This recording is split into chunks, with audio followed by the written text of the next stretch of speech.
चलिए सीधे जोधपुर का रुख करते हैं। मुख्यमंत्री भजनलाल शर्मा जोधपुर में जनसभा में पहुंचे। कुछ देर पहले जोधपुर एयरपोर्ट पहुंचे मुख्यमंत्री और वहां से नजदीक ही पोलो ग्राउंड है और ये तस्वीरें आप देख रहे हैं जब सभा में पहुंच चुके हैं, पोलो ग्राउंड पहुंच चुके हैं मुख्यमंत्री भजनलाल शर्मा। इन्हीं का इंतजार किया जा रहा था। लगातार संबोधन का दौर भी जारी था। मंच पर तमाम दिग्गज यहां पर मौजूद हैं।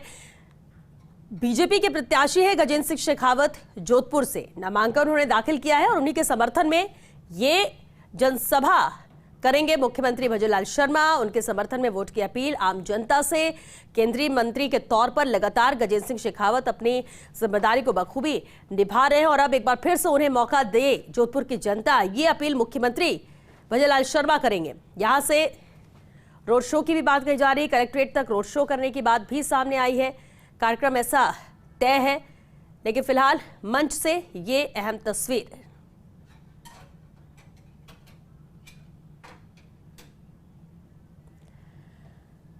जहां स्थानीय विधायक मौजूद हैं, स्थानीय जनप्रतिनिधि मौजूद है मंच पर। मुख्यमंत्री भजनलाल शर्मा, बीजेपी प्रत्याशी गजेंद्र सिंह शेखावत तस्वीरों में नजर आ रहे हैं। मुख्यमंत्री का चुनावी दौरा जोधपुर में।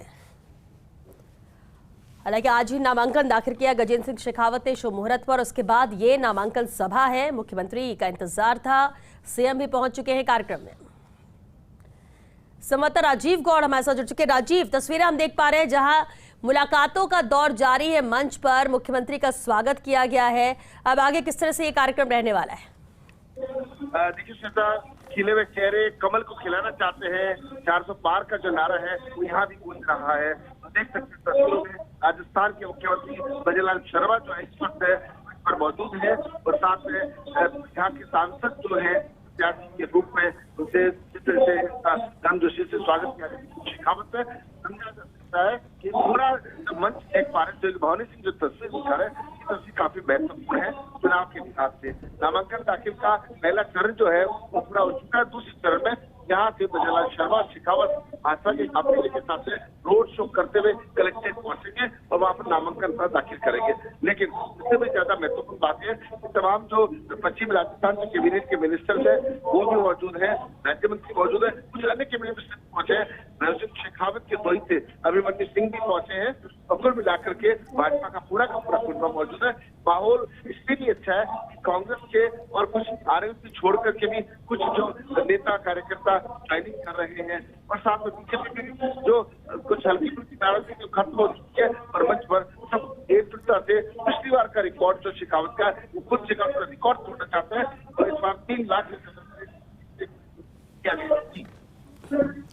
राजीव, जोधपुर की बात करें तो जोधपुर की जनता के बीच में किस तरह की चर्चाएं हैं जोधपुर लोकसभा सीट को लेकर? लगातार आप उनके बीच में सक्रिय रहते हैं और अब जबकि प्रत्याशी भी आमने सामने हैं, नामांकन में दाखिल किया गया है, जनसभा को भी संबोधित किया जाएगा, मुख्यमंत्री खुद आए हुए हैं गजेंद्र सिंह शेखावत के समर्थन में ये जनसभा करने के लिए। कितनी तादाद में जनसैलाब उमड़ा है? भीड़ कैसी है? देखिए हजारों की भीड़ है, लेकिन बड़ी बात यह हर किसी को पता है कि अगर मोदी के नाम पर वोट पड़ेंगे, मोदी वापस पीएम बनेंगे। इस लिहाज से अगर देखा जाए तो हर कोई चाहता है कि एक बार फिर से नरेंद्र मोदी सरकार बनाए और ऐसे में पूरे केवल बात जोधपुर के लिए पूरे पश्चिमी राजस्थान की बात करें कमोबेश एक ही तरह की तस्वीर है। ये देखिए ये स्वागत की तस्वीर है। मुख्यमंत्री का स्वागत राजस्थानी चुनरी का साफ बना करके गजेंद्र सिंह शेखावत जिस रूप में कर रहे हैं ये तस्वीर काफी महत्वपूर्ण है।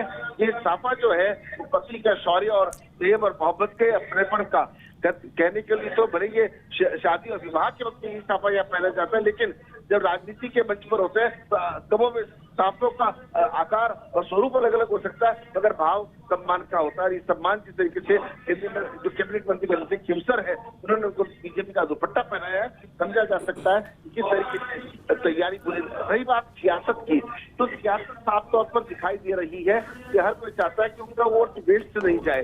उनको लगता है कि वो अगर बीजेपी को वोट देंगे और जो माहौल जिस तरीके से चल रहा है उससे अगर नरेंद्र मोदी के नेतृत्व में सरकार बन रही है तो उनका वोट वेस्ट नहीं जाना चाहिए। यहाँ से प्रसिद्ध जाएगा किसी किस्म से विकास तो होगा ही होगा।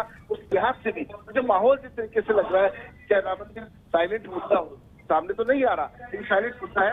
और जो राष्ट्रीय स्तर के 10 सालों में जो बड़े बड़े निर्णय देश के विकास के लिए लिए गए, उससे कहीं न कहीं जो है वो माहौल शेखावत के पक्ष में दिखाई देता नजर आ रहा है फिलहाल। जी बिल्कुल राजीव, माहौल पूरी तरह से पक्ष में, और इसलिए शायद दावा 25 की 25 सीटों को लेकर भी किया जा रहा है। लेकिन जोधपुर में भी क्या कुछ तस्वीर इन 5 सालों में बदली है?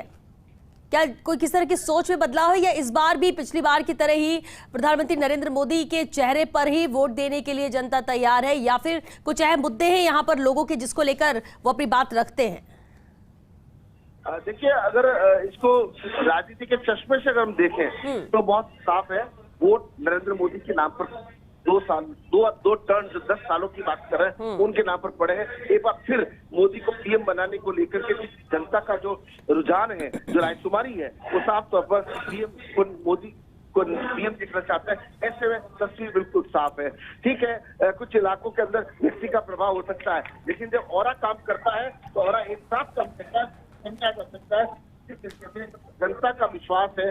और यहाँ कार्यकर्ताओं में जो उत्साह है, उसके लिहाज से साफ तौर पर पूरे केवल बात जोधपुर मारवाड़ की नहीं कर रहे हैं, पूरे राजस्थान की कमोबेश देखे, जो अगर हमारे अनुभव के आधार पर देखें तो माहौल साफ है, सटीक है कि मोदी के नेतृत्व में सरकार बनने वाली है, उसमें यहाँ से आहुति दी जानी चाहिए।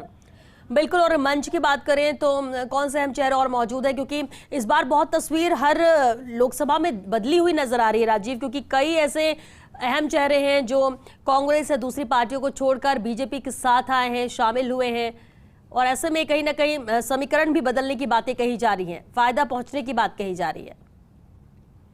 देखिए श्वेता, अगर बदलाव की बात देखें तो कांग्रेस छोड़कर बीजेपी में ज्यादा जा रहे हैं और बीजेपी से कांग्रेस में कम जा रहे हैं। आप उस रेशियो को समझिए, वो रेशियो साफ तौर पे बीजेपी, हाँ ये लोग जरूर कह रहे हैं कि आने वाले समय ऐसा नहीं हो जाए कि पूरी की पूरी भाजपा कांग्रेस में हो जाए, लेकिन जो हकीकत है वो तो यही है कि माहौल जिस तरीके से जातिगत आधार पर वोटिंग होती रही है। देखिए, रामेश्वर दादी की बात करें, अजय त्रिवेदी की बात करें, वो भी शामिल हुए हैं, और जो नेता जो प्रभाव रखते हैं वोटों पर, वो जब शामिल हुए तो निश्चित रूप से फर्क तो पड़ता ही है। लेकिन उतने नेता कांग्रेस में नहीं आ रहे बीजेपी छोड़ के, तो इस तस्वीर तो साफ तौर पर सामने है। चलिए राजीव, बिल्कुल आप हमारे साथ बने रहिए, आगे भी इसे लेकर अपडेट हम दर्शकों तक पहुंचाएंगे और